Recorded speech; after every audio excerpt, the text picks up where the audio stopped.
ॐ सोमनाथाय नमः।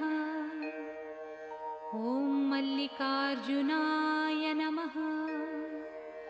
ॐ महाकालेश्वराय नमः। ॐ ओंकारेश्वराय नमः।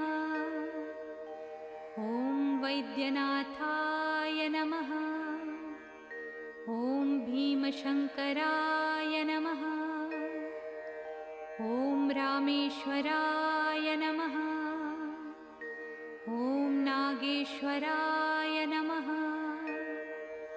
ॐ विश्वेश्वराय नमः। ॐ त्र्यम्बकेश्वराय नमः।